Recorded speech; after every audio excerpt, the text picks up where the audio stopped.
네, 안녕하세요. 랑랑입니다. 어제 날짜로 전국에서 투기과열지구라든지 조정대상 지역이 해제가 되었었고, 그로 인해서 우리 대구에 정말로 큰 관심들이 많이 생겨났습니다. 실제로 이제 나오고 있는 여러 가지 편집된 그림을 한번 보면은, 정말로 이제 어떻게 이렇게 좀 기발하게 이런 작업들을 좀 했을까라는 생각이 들 정도로 참 재밌는 것들이 많았었는데, 그만큼 이제 전국에 있는 투자자들의 관심이 자연스럽게 대구에 쏠리게 된 게 아닌가 싶습니다.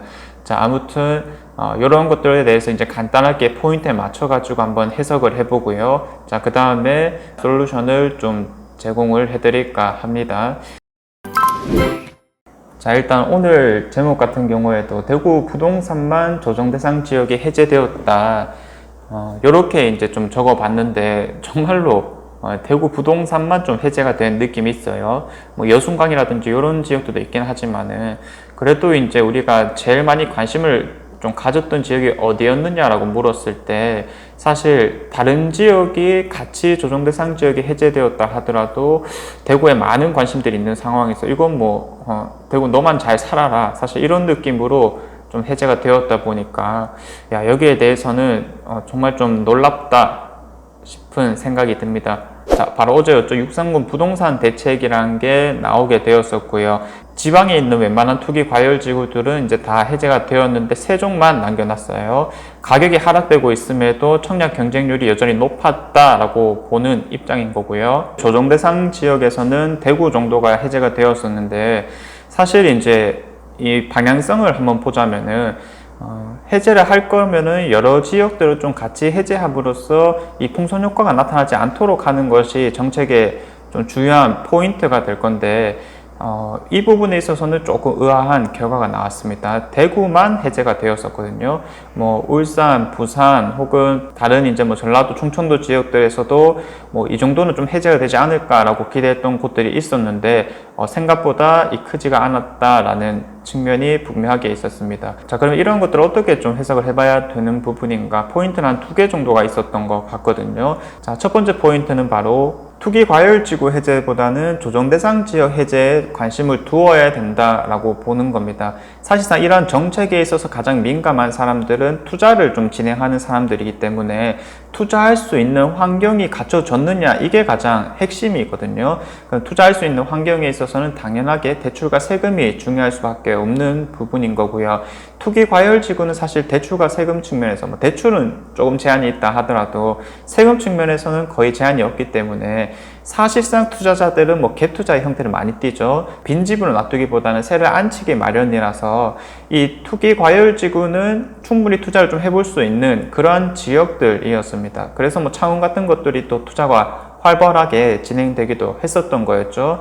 자, 그래서 이런 투기과열지구 해제에 대해서는 크게 민감하게 반응을 하지 않는 상황인 거고요. 조정대상 지역 해제 같은 경우에는 특히 이제 취득세 부분에서 두 번째 주택까지는 기본세율이 적용되다 보니까 다시 한 번 더 할 수 있는 상황이 되어 버렸다라는 겁니다. 아니 근데 이런 것들이 이제 전국적으로 다 같이 해제되었다 하더라도 사실 대구에는 엄청나게 많이 떨어져 있는 상태다라는 기대 심리 때문에 사람들이 또 많이 들여다보곤 했었을 건데 이게 뭐냐면은 광역시급에서는 이 대구만 조정대상 지역이 해제되었다라는 겁니다.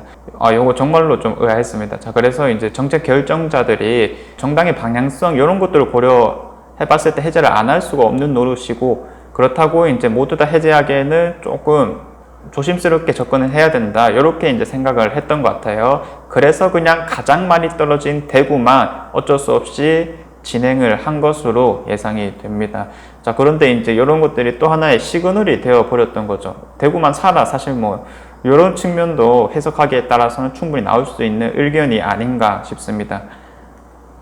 자, 그래서 이제 결론적으로 봤을 때는 그냥 전국에서 대구만이 정답이 되어버린 상황이거든요. 투자를 하려고 하는 사람들에 있어서는 이미 뭐 SRT나 KTX 예매가 다 마무리가 되었다 할 정도로 이 열기가 바로바로 좀 나타나고 있는 현상이 나오고 있고요. 벌써 이제 전화가 좀 오고 있다 이런 얘기가 들려오고 있는 상황입니다. 자, 자, 어쨌든 우리가 대구가 하락하고 있는 요인들을 한번 살펴보았을 때 크게는 두 가지를 볼 수가 있습니다. 금리와 공급적인 이슈라는 건데, 금리는 대한민국 전체에 적용이 되고 있는 사실인 만큼 적용되는 시기가 다를 뿐 누구에게나 나타날 수밖에 없는 현상이다. 즉, 이 대세 하락 시장이라는 것은 대한민국 전체에 좀 퍼져 있다라고 볼 수가 있겠고요. 대구 자체적으로는 공급 이슈가 전국에서 가장 컸다 보니까 여기에 대한 두려움들이 조금 더 이제 심리적인 부분에 많이 작용이 되어서 실제로도 입주장이 많이 흔들리기도 했고요. 대구가 선제적으로 먼저 떨어졌다라고 해석을 할 수가 있을 건데, 조정대상 지역 해제가 가격 상승의 첫 번째 요인이다 이렇게 바라보진 않았었기 때문에 해제가 되었다 하더라도 이 금리라든지 공급의 부분에 있어서는 크게 달라지는 부분은 없기 때문에 아주 급격한 상승을 이뤄낼 것이다 라고 할 정도로 해석할 것은 아니다 라고 보여지는 겁니다.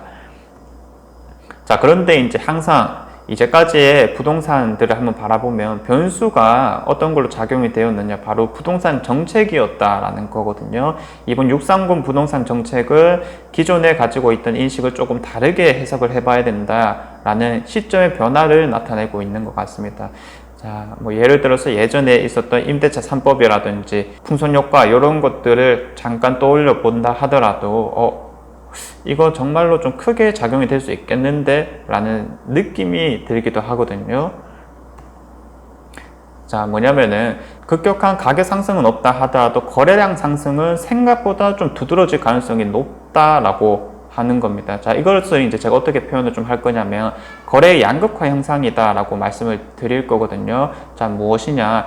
지금 대구 부동산 시장을 한번 살펴보면 신축과 구축을 나누었을 때 구축이 오히려 덜 떨어지고 있습니다. 신축 아파트가 많이 떨어지고 있거든요. 이 신축 아파트는 어떤 아파트들이냐? 바로 직전 상승기에 정말로 많이 상승했던 투자자들이 많이 들어갔던 그런 아파트들이었습니다. 쉽게 말하면 좋았던 아파트들이었다라는 거죠. 이런 아파트들이 지금 금리 인상기 공급 이슈와 맞물려 가지고 올라간 만큼 훅 떨어지고 있다. 사실 이렇게 이제 해석이 가능한 부분인데, 그럼 지금 현재 시점에서 놓고 봤을 때 신축과 구축 중에서는 무엇이 상대적으로 싸냐? 단연코 신축이 좀 싸다라고 볼 수밖에 없습니다. 그래서 이런 신축 아파트에 대한 관심도가 증가할 것이고요. 거래량이 증가할 것이기 때문에 이러한 거래 양극화, 구축보다는 신축에 대해서 좀 선호될 가능성이 정말로 많아졌다. 그리고 그게 급격하게 나타날 것이다 라고 예상이 되고 있습니다. 자, 그리고 지금 이제 호갱노노를 통해서 봤었을 때 이 호갱노노의 또 좋은 지표 중에 하나가 어느 아파트를 집중적으로 바라보고 있느냐, 여기에 좀 초점을 맞출 수도 있을 것 같은데, 전국에 있는 투자자들은 어디에 좀 관심을 가질 수밖에 없을까? 바로 광역교통이 핵심입니다. 지금 동대구역 주변이고요. 그리고 분양했던 아파트 중에 동대구역 화성파크 드림이 있는데 여기에 정말 많은 사람들이 현재 시점에서도 체크를 좀 하고 있다라는 것을 알 수가 있고요. 그 밖에는 분양단지 이런 것들이 또 있겠습니다. 그래서 이제 광역교통을 좀 많이 보게 되는 거고요. 어찌되었든 아까 말씀드린 대로 입지가 괜찮은 곳에 많이 떨어진 준신축급 아파트들이 다시 한 번 더 타깃이 될 가능성이 높아졌습니다. 일단은 또 사람들이 많이 보니까 우리가 또 같이 덩달아서 보게 되는 경향이 분명히 있을 건데, 부동산은 사실 심리적인 요인이 정말 크기 때문에 이 대세적인 움직임들을 잘 포착하는 게 중요하고요. 그리고 내가 거기에 또 너무 휩쓸리지 않는 것이 중요하다라고 볼 수가 있거든요. 이럴 때 이제 중심을 잘 잡는 게 역시나 핵심이다라고 말씀을 드리는 건데, 항상 우리의 목적이 무엇이 되어야 되냐면 입지가 좋은 곳에 이제 좋은 아파트를 싸게 사는 것이 목적이 되어야 되는 겁니다. 자, 그래서 입지가 어디가 좋은지부터 한번 시작을 해봐야 될 건데, 사실 이제 대구 부동산에 대해서 이제 제가 지속적으로 강의도 좀 하고 특강도 상담도 많이 진행을 했던 측면에서 항상 드리는 말씀은 어느 지역을 가더라도 입지는 정해져 있거든요. 자, 그래서 그런 입지에 대한 우선순위 같은 것들을 먼저 좀 정리를 해보시고 거기 안에서 내가 최대한 싸게 살 수 있는 것은 무엇인가, 이런 식으로 접근을 한다면은 아마 좋은 선택이 될 것이다 라고 말씀을 드립니다. 자, 그래서 이제 다음 주 수요일에 투자 특강을 한번 진행할 예정이고요. 대구 입지에 대한 것들을 말씀드릴 것이고, 그리고 대구 부동산의 포인트와 투자 포인트는 또 무엇이고, 그리고 실제 여러분들이 좀 투자를 하려고 하는 것에 대한 피드백을 같이 진행을 해볼까 합니다. 줌으로 비대면 온라인 진행이 될 거고, 구글 폼으로 신청을 해주시면 안내 문자를 좀 보내드리도록 하겠습니다. 자, 그래서 어쨌든 하려고 하시는 분들에 있어서는 조금 조급할 수도 있는 시기다라고 보여지는 건데, 이럴 때일수록 기본을 잘 정착하고 있고 포인트를 잘 잡고 있느냐가 중요할 것 같습니다. 한 번의 특강으로 다 잡아가시길 바라겠습니다. 자, 이상 오늘 제가 준비한 내용은 여기까지고요. 다음에도 또 좋은 내용으로 한번 찾아오도록 하겠습니다. 감사합니다.